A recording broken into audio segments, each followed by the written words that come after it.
ഇത് mass Motors ആണ്. നമ്മൾ ഹോണ്ട യൂണിക്കോൺ വണ്ടി വർക്കിന് ചെയ്തിട്ടുണ്ട്. അപ്പോൾ അതിനകത്ത് നമുക്ക് ജനറൽ സർവീസ് പറഞ്ഞിട്ടുണ്ട്. അതേപോലെ തന്നെ ചെയിൻ്റെ ചെയിൻ സൗണ്ടിൻ്റെ ഉണ്ട്. പിന്നെ അതേപോലെ ഡിസ്ക് ബ്രേക്ക് ഒരു കംഫർട്ടല്ല. അപ്പോൾ അങ്ങനെ 1-2 കംപ്ലയിൻറ്റ്സ് നമുക്ക് ഓടിക്കുമ്പോൾ കിട്ടിയിരുന്നു കേട്ടോ. ക്ലച്ചൊക്കെ ചെറിയൊരു ടൈറ്റ് പോലെയും കാണിക്കേണ്ടായിരുന്നു. അപ്പോൾ നമ്മളത് സർവീസുമായി ബന്ധപ്പെട്ട് കയറ്റിയപ്പോൾ ഡീറ്റെയിൽ ആയിട്ട് നമ്മൾ നോക്കണമുണ്ട്.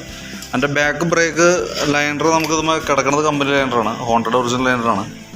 എന്നാലും അത്യാവശ്യം കുറച്ച് പൊടിയൊക്കെ ഉണ്ടായിരുന്നു. നല്ല ക്ലീൻ ചെയ്ത് കയറ്റിയാൽ മതി. കാരണം അതുകൊണ്ട് തന്നെ ബ്രേക്ക് ചവിട്ടുന്ന സമയത്ത് ചെറിയ സൗണ്ടും കാര്യങ്ങളൊക്കെ ഉണ്ടായി. അപ്പോൾ അത്യാവശ്യം ഉപയോഗിക്കാനുണ്ട്. അതൊക്കെ ഒന്ന് ക്ലീൻ ചെയ്ത് കയറ്റിയാൽ മതി.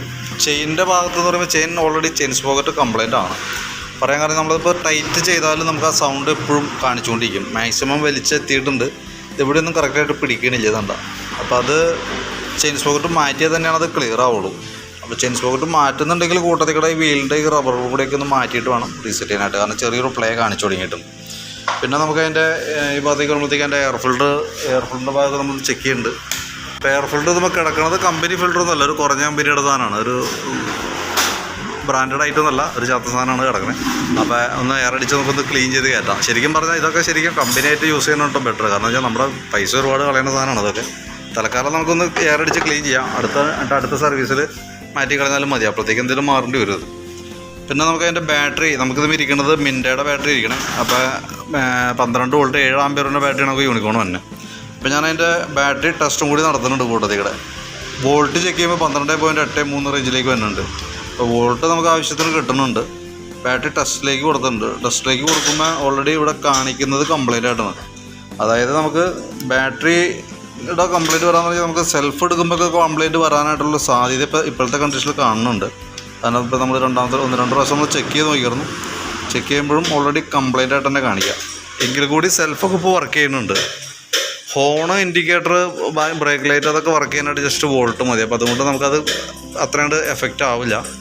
നേരെ മറിച്ച് സെൽഫിൻ്റെ കംപ്ലയിൻറ്റ് സ്റ്റാർട്ട് ചെയ്യുക, സെൽഫ് എടുക്കാത്തൊരു സിറ്റുവേഷൻ വന്നിട്ടുണ്ടെങ്കിൽ കണക്ക് കൂട്ടാം. ഓൾറെഡി നമുക്ക് അതിൻ്റെ ബാറ്ററി ആണെന്നുള്ള ദിവസം മനസ്സിലാക്കാം. അപ്പോൾ ചില കേസിൽ ഇങ്ങനെ കാണിച്ചാൽ പോലും, കംപ്ലയിൻറ്റ് കാണിച്ചാൽ പോലും അത്യാവശ്യം കുറച്ചാളൊക്കെ ഉപയോഗിക്കാൻ കിട്ടാറുണ്ട് കേട്ടോ. ചിലത് പെട്ടേ ദിവസം, ചിലപ്പോൾ തൊട്ടടുത്ത ദിവസങ്ങളിൽ തന്നെ കംപ്ലയിൻറ്റ് വന്നിട്ടുമുണ്ട്. അപ്പോൾ അത് നമുക്ക് കംപ്ലയിൻ്റ് ആയിട്ടാണ് ഇപ്പോൾ കാണിക്കണേ. അപ്പോൾ അതിൻ്റെ കണ്ടീഷൻ അറിഞ്ഞിരിക്കുക. പിന്നെ അതേപോലെ തന്നെ എഞ്ചിൻ ഓയിൽ മാറുന്നുണ്ട്, ഓയിൽ ചേഞ്ചും കൂട്ടത്തിൽ ചെയ്യുന്നുണ്ട്. ഫ്രണ്ട് ഭാഗത്തേക്ക് വരുമ്പോഴത്തേക്ക് നമുക്ക് അതിൻ്റെ ഫ്രണ്ട് സ്പീഡോമീറ്റർ ഓൾറെഡി വർക്കിംഗ് ഒക്കെയാണ്. പക്ഷേ അതിവിടെ മൊത്തം തുരുമ്പൊക്കെ ഇട്ടു. ഇപ്പോൾ സൗണ്ട് കാരണം അഴിച്ചാണ്. തുരുമ്പൊക്കെ ഇട്ടിട്ട് ഒരു ഒടിയുന്ന സ്റ്റേജിലേക്കൊക്കെ ആയിട്ടുണ്ട്. അപ്പോൾ വേണമെങ്കിൽ അത് കൂട്ടത്തിൽ നമുക്ക് മാറ്റിയിടാം. അതല്ലെങ്കിൽ ഗ്രീസ് ഇട്ട് തൽക്കാലം വേണമെങ്കിൽ കയറ്റിയിടാം. പക്ഷേ എപ്പോൾ വേണമെങ്കിലും അത് കട്ടാവാം കേട്ടോ. ആ ഒരു കണ്ടീഷനാണ് ഓടിക്കൊണ്ടിരിക്കുക. പിന്നെയുള്ളത് നമുക്ക് ഡിസ്ക് ബ്രേക്കിൻ്റെ ഭാഗമാണ്. ഡിസ്ക് ബ്രേക്ക് നമുക്ക് ശരിക്കും ബ്രേക്ക് പിടിക്കുമ്പോൾ ഒരു കല്ലപ്പാണ്, മൊത്തത്തിലൊരു കല്ലം ബ്രേക്ക് പോലെ നിൽക്കുക.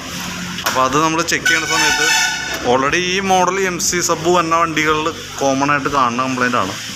എങ്കിൽ കൂടി നമുക്കത് ബാക്കിയത്തെ ഭാഗം കൂടി നമ്മൾ ചെക്ക് ചെയ്യുന്നുണ്ട്. അതിൻ്റെ കാലിപ്പർ അസംബ്ലി അഴിച്ച് അതിൻ്റെ പിസ്റ്റണിൻ്റെ വർക്കിംഗ് ചെക്ക് ചെയ്യുമ്പോൾ പിസ്റ്റൺ ഓൾറെഡി ടൈറ്റാണ്, നല്ല രീതിയിൽ സ്മൂത്തായിട്ടുള്ള വർക്കിംഗ് അല്ല. അപ്പോൾ ശരിക്കും ആ കംപ്ലൈൻറ്റ് മാറണമെന്നുണ്ടെങ്കിൽ കാലിപ്പർ അസംബ്ലി ഫുള്ളായിട്ട് അഴിച്ച് ക്ലീൻ ചെയ്തതിന് ശേഷം ഫ്ലൂയിഡ് മാറ്റി റീസെറ്റ് ചെയ്യാം. പക്ഷേ ഈ ഐറ്റത്തിന് ചെറിയൊരു തേയ്മാനം വന്നിട്ടുണ്ടാവും. അതുകൊണ്ട് 100% പെർഫെക്റ്റ് എന്നൊന്നും പറയാൻ പറ്റില്ല. എങ്കിൽ കൂടി നമുക്ക് ഇപ്പോൾ ഉള്ളതിനേക്കാളും കുറച്ചുകൂടി കംഫർട്ടായിട്ട് നമുക്ക് ഉപയോഗിക്കാനായിട്ട് പറ്റും. അങ്ങനെ ആയി കിട്ടണമെന്നുണ്ടെങ്കിൽ നമ്മൾ ഈ കാലിപ്പർ അസംബ്ലി അടക്കം മൊത്തത്തിൽ അഴിച്ചിട്ട് ഈ പിസ്റ്റൻ്റെ ഭാഗം അഴിച്ച് ക്ലീൻ ചെയ്ത് അതിൻ്റെ ഉള്ളിലുള്ള പിസ്റ്റൺ സീലുണ്ട്, ആ പിസ്റ്റൺ സീൽ മാറ്റിയിട്ട് റീസെറ്റ് ചെയ്ത് ഫ്ലൂയിഡ് ഫില്ല് ചെയ്ത് കഴിഞ്ഞാൽ നമുക്കത് ഏറെക്കുറെ കുറേ നാളുകൂടി ഉപയോഗിക്കാൻ കിട്ടും. നെക്സ്റ്റ് ഇനി മാറ്റി വയ്ക്കുമ്പോൾ ഈ മോഡൽ വയ്ക്കുകയും ചെയ്യരുത്. പഴയ മോഡൽ യൂണിക്കോണിൻ്റെ വയ്ക്കുകയാണെന്നുണ്ടെങ്കിൽ ഇത്രയും പ്രശ്നം നമുക്ക് പഴയ മോഡൽ യൂണിക്കോണിൻ്റെ MC സബിന് ഇല്ല. അപ്പോൾ തൽക്കാലം നമുക്കൊന്ന് അഴിച്ച് ക്ലീൻ ചെയ്ത് കഴിഞ്ഞാൽ റെഡിയാക്കാവുന്നുള്ളൂ. ബ്രേക്ക് പാഡിൻ്റെ കണ്ടീഷനൊക്കെ നോക്കുമ്പോൾ അത്യാവശ്യം ബ്രേക്ക് പാഡൊക്കെ ഉണ്ട്, നമുക്ക് ഉപയോഗിക്കാനുണ്ട്. പിന്നെ സ്പാർക്ക് പ്ലഗ് നമ്മൾ ചെക്ക് ചെയ്ത് വന്നു കഴിഞ്ഞപ്പോൾ ഓൾറെഡി നമുക്ക് ഇത് ഓൾറെഡി ഇവിടെ പ്ലഗ് ലൂസായിട്ടായിരുന്നു, വലിയ ടൈറ്റിലല്ലായിരുന്നു കേട്ടോ. അപ്പോൾ അതുകൊണ്ട് തന്നെ ഇതിവിടെ ചെറിയൊരു ഓയിൽ നനവ് പോലെയൊക്കെ കാണുന്നുണ്ട്. ഓയിൽ കയറി വന്നാണോ എന്ന് കൃത്യമായിട്ട് നോക്കിയാൽ അറിയാൻ പറ്റുള്ളൂ. കാരണം പുകയുടെ പ്രശ്നം അങ്ങനെ എന്തെങ്കിലും ഉണ്ടോയെന്നില്ല. കാരണം ഇവിടെ ഒരു ചെറിയ നനവ് കാണുന്നുണ്ട്. ലൂസ് ആയേക്കണത് കൊണ്ട് ചിലപ്പോൾ ആ ഫ്യൂൽ മിക്സർ അവിടെ വന്നതും ആവാം. പിന്നെ അതേപോലെ തന്നെ വണ്ടി നമ്മൾ ഓടിക്കുന്ന സമയത്തുണ്ടല്ലോ, ശരിക്കും ചോക്കിലൊക്കെയാണ് പ്രോപ്പറായിട്ട് വണ്ടി ഓടണ്ടായുള്ളൂ. അത് കാർബേറ്ററിൻ്റെ പ്രോബ്ലമായിട്ട് നമുക്ക് ഫീൽ ചെയ്തത്. പക്ഷേ കാർബേറ്റർ നമ്മൾ ചെക്ക് ചെയ്യുമ്പോൾ പുത്തൻ കാർബേറ്റർ അതേ ഇരിക്കണേ, പുതിയ കാർബേറ്ററാണ് ഇരിക്കണേ. അപ്പോൾ നമ്മളെന്നാലും ആ മിസ്സിങ് കംപ്ലയിൻറ്റ് എന്താണെന്ന് അറിയാൻ വേണ്ടിയിട്ട് നമ്മൾ അഴിച്ച് ചെക്ക് ചെയ്തു. അപ്പോൾ ഓൾറെഡി അതിൻ്റെ സ്ലോ ജെറ്റിൻ്റെ അവസ്ഥയാണ് കാണും കേട്ടോ. അത്യാവശ്യം നല്ല രീതിയിൽ തന്നെ അത് ഒരു ഫംഗസ് പിടിച്ചേക്കണ കണ്ടീഷനിൽ വന്നിട്ട് മൊത്തം ബ്ലോക്കായി പോയേക്കാണ്. ഇതിൻ്റെ കാരണം എന്താ വെച്ചാൽ ഇപ്പോഴത്തെ ഇപ്പോൾ വന്ന പെട്രോളിൻ്റെ പ്രോബ്ലമാണ് മെയിനായിട്ട്. കാരണം പെട്രോൾ ഇപ്പോൾ എത്തനോൾ 20% എത്തനോൾ മിക്സ് ആയിട്ടുള്ള പെട്രോളാണ് വരാം. ഇത് കോമൺ ആയിട്ട് ഇപ്പോൾ ഏറ്റവും കൂടുതൽ കംപ്ലയിൻറ്റ് കാണിച്ചുകൊണ്ടിരിക്കുന്നത് സ്കൂട്ടർ മോഡൽ വണ്ടിയിലും ബൈക്കുകളിൽ ഹോണ്ടയിൽ യൂണിക്കോണാണ് ഏറ്റവും കൂടുതൽ പ്രശ്നങ്ങൾ കാണിക്കുന്നത്. നിലവിൽ പുതിയ കാർബറേറ്റർ ആണെങ്കിൽ കൂടി അതിൻ്റെ ഉള്ളിലത്തെ അവസ്ഥ ഇതാണ് കേട്ടോ. ഒന്ന് ക്ലീൻ ചെയ്ത് കയറ്റുന്നുണ്ട്. ഈ സ്ലോജറ്റ് ഒന്ന് മാറ്റിയിടുന്നുണ്ട്. സ്ലോജറ്റിൻ്റെ ആ ഹോളൊക്കെ വന്ന ഭാഗമാണ് ഈ കാണുന്നത്. മൊത്തത്തിൽ ക്ലാവ് പോലെ പിടിച്ച് മൊത്തം അടഞ്ഞു പോയിക്കണം. അപ്പോൾ പിന്നെ അതൊന്ന് ക്ലീൻ ചെയ്തിട്ട് പ്രത്യേകിച്ച് കാര്യമില്ല. സ്ലോജറ്റ് ഒന്ന് മാറ്റിയിട്ടിട്ട് നോക്കാം. ഒരു ഏകദേശം ഒരു 80 രൂപ താഴേക്ക് 65 രൂപ 67 രൂപ അങ്ങനെ എന്തോ ആണ് അതിൻ്റെ റേറ്റ് വരാം. അപ്പോൾ നോക്കിയിട്ട് അതനുസരിച്ചിട്ട് അതാണ് മാറ്റിയിട്ട് കഴിഞ്ഞാൽ ഒരു പരിധി വരെ അതുകൊണ്ട് ക്ലിയറായി പോകുള്ളൂ. പിന്നെ ഈ ക്ലച്ചിൻ്റെ കേബിൾ ഇവിടെ തുരുമ്പാണ്, നല്ല രീതിയിൽ തുരുമ്പണി ചാടണേ. അപ്പോൾ അത് എപ്പോൾ വേണമെങ്കിലും പൊട്ടാവുന്ന കണ്ടീഷനാണ്. അപ്പോൾ അതൊന്ന് ചേഞ്ച് ചെയ്തിടേണ്ടി വരും. ഇതൊക്കെയാണ് മെയിനായിട്ടുള്ളത്. അപ്പോൾ നമുക്ക് അതിൻ്റെ ചെയിൻ സ്പോക്കറ്റ്, എൻജിൻ ഓയിൽ, അതേപോലെ തന്നെ ക്ലച്ചിൻ്റെ ഈ കേബിള്, കാർബറേറ്റർ ക്ലീനർ, അതേപോലെ സ്ലോജറ്റ്, ഫ്രണ്ടിലത്തെ ഡിസ്ക് ബ്രേക്ക് ഫുള്ളായിട്ടൊന്ന് അഴിച്ച് റീസെറ്റ് ചെയ്യണം. അങ്ങനെ ബിസിനസ്സിലൊക്കെ മാറ്റിയിട്ട് റീസെറ്റ് ചെയ്യുക. സ്പീഡോമീറ്ററിൻ്റെ കേസ് നോക്കിയിട്ടൊന്ന് പറഞ്ഞാൽ എന്താ ചെയ്യേണ്ടതെന്നുള്ളത്. അതേപോലെ തന്നെ എയർ ഫിൽറ്ററും തൽക്കാലം അത് തന്നെ ഇടണേ. കാരണം കമ്പനി ആയിട്ടൊന്നുമല്ല, എങ്കിൽ കൂടി തൽക്കാലം തന്നെയാണ് സെറ്റ് ചെയ്യണേ കേട്ടോ. അപ്പോൾ അത് അത്രയും ഭാഗം ചെയ്ത് വരുമ്പോൾ ഏകദേശം നമുക്ക് എത്ര കോസ്റ്റ് വരും എന്നുള്ളൊരു എസ്റ്റിമേറ്റ് ആക്കി നോക്കിയിട്ട് അതിൻ്റെ ഡീറ്റെയിൽസ് ഒന്ന് വാട്സപ്പിലേക്ക് ഒന്ന് സെൻഡ് ചെയ്യാം. അപ്പോൾ വീഡിയോ കണ്ടേ ഒന്ന് റിപ്ലൈ ഇടാം.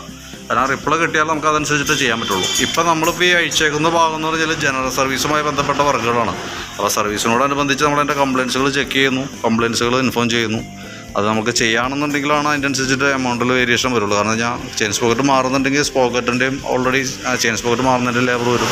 ഡിസ്ക് ബ്രേക്ക് MC സബ് അഴിക്കുന്നുണ്ടെങ്കിൽ നമുക്ക് അതിൻ്റെ റീസെറ്റിങ്ങിൻ്റെ എമൗണ്ട് വരും. അതാണ് വ്യത്യാസം വരുള്ളൂ.